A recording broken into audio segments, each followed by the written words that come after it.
Hari ini saya ingin membicarakan tentang nilai-nilai kehidupan yang ada di dalam setiap sila Pancasila.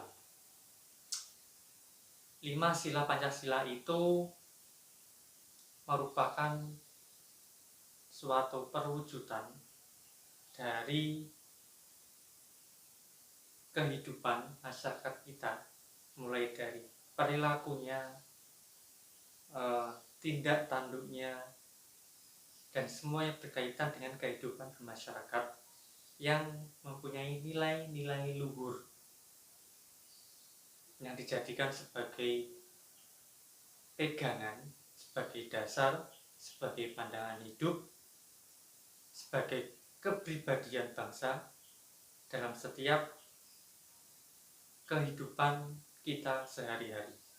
Nah, hari ini saya ingin membahas dan saya ingin membicarakan tentang nilai-nilai apa saja yang mungkin sudah kita lakukan atau akan kita lakukan yang sesuai dengan sila-sila Pancasila.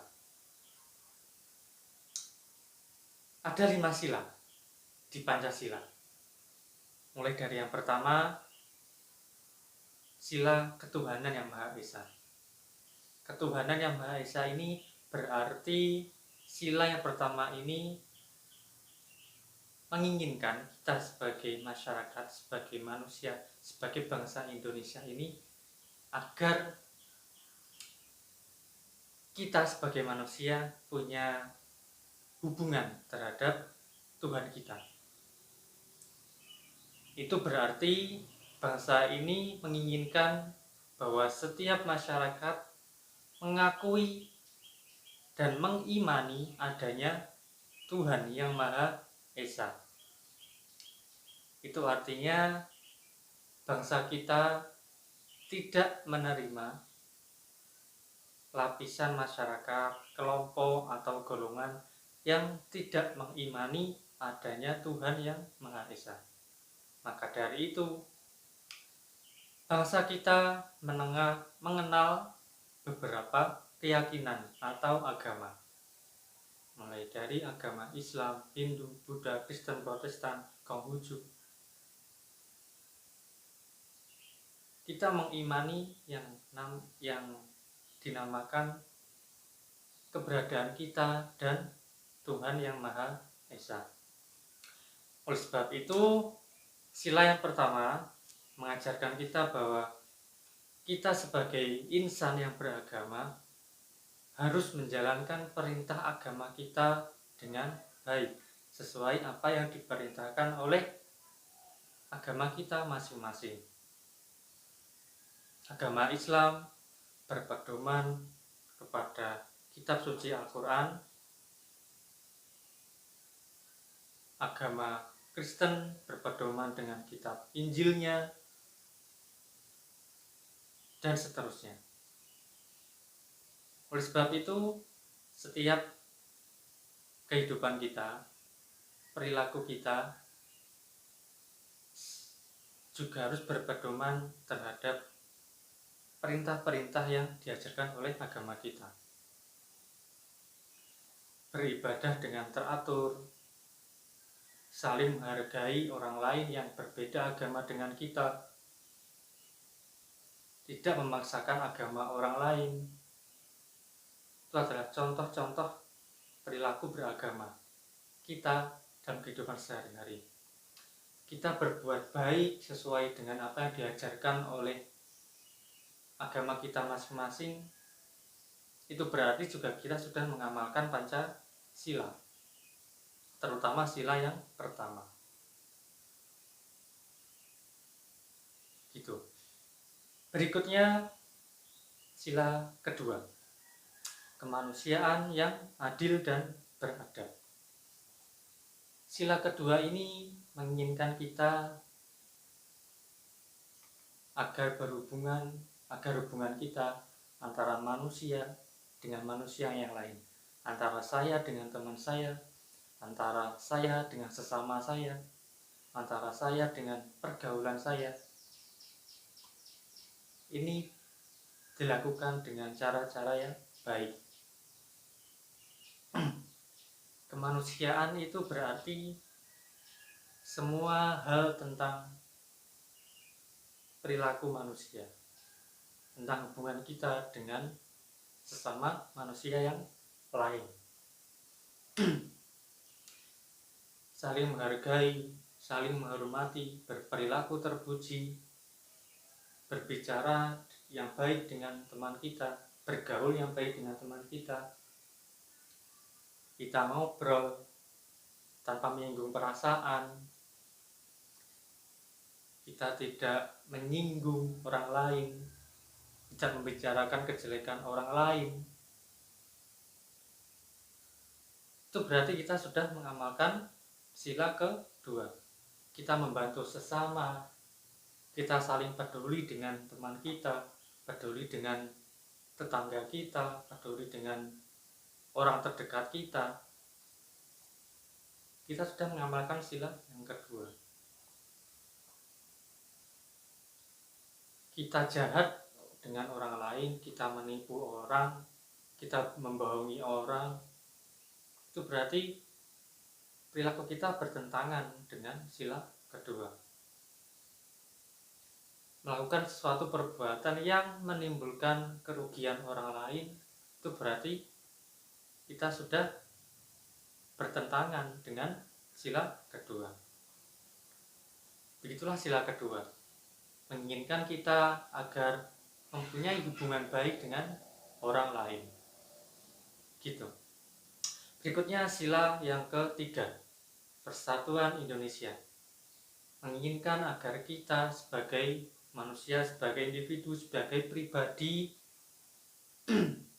agar tetap mempunyai pergaulan dengan sesama kita tanpa memandang latar belakang teman kita, entah itu fisiknya, entah itu golongannya, entah itu agamanya, entah itu wujud fisiknya bagaimana. Kita tidak boleh memandang itu, jadikan sebagai pedoman terhadap kita berteman.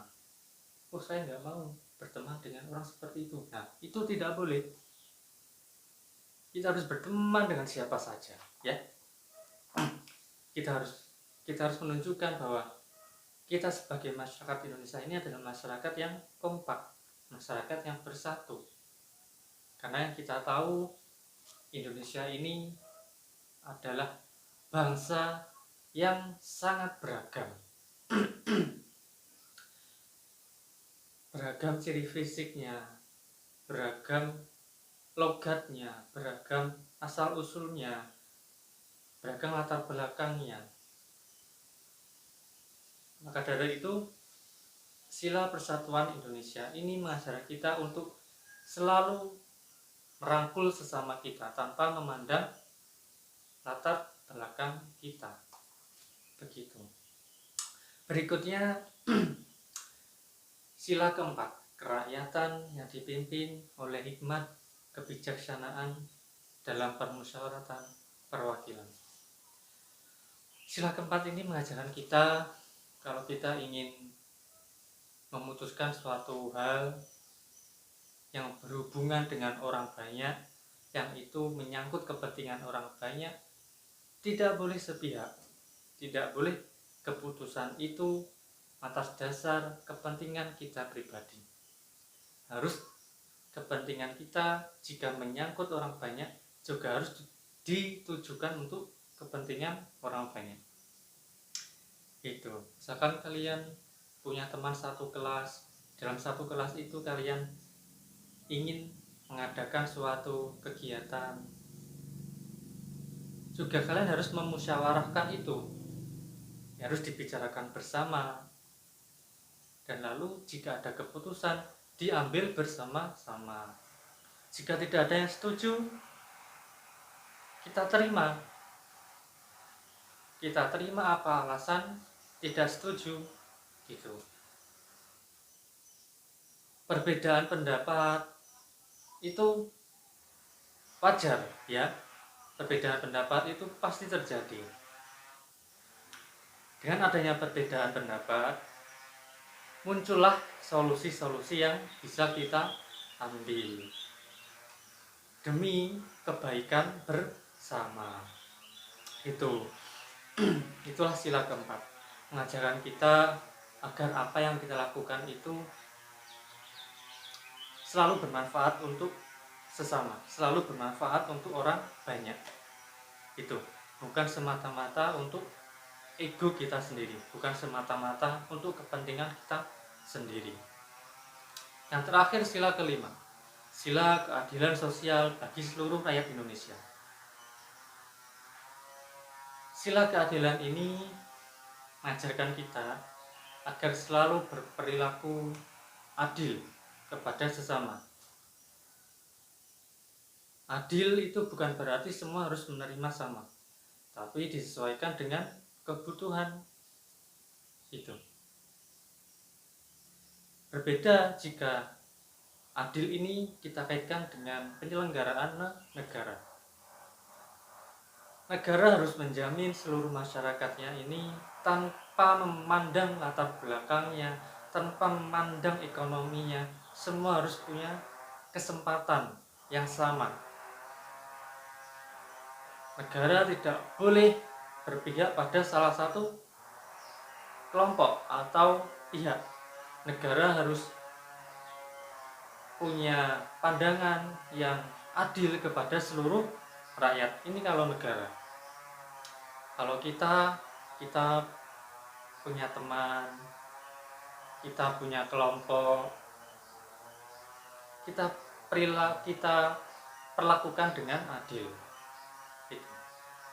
Itulah nilai-nilai kehidupan yang bisa kita terapkan atau mungkin sudah kita terapkan, dan selanjutnya kita selalu berperilaku berpedoman dengan nilai-nilai yang diajarkan oleh Pancasila. Sekian penjelasan dari saya tentang nilai-nilai kehidupan yang ada dalam sila-sila Pancasila.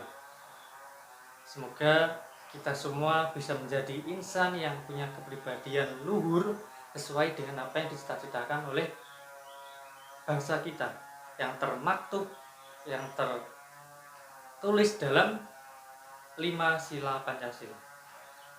Jika kita semua bangsa, semua masyarakat sudah menjalankan sila-sila Pancasila dengan baik, maka pasti negara kita akan menjadi negara yang besar, negara yang masyarakatnya punya cara berpikir yang terbuka, yang maju, dan kita menjadi bangsa yang unggul di segala bidang. Sekian dari saya, semoga apa yang saya jelaskan bermanfaat untuk kita semua. Saya akhiri, wassalamualaikum warahmatullahi wabarakatuh.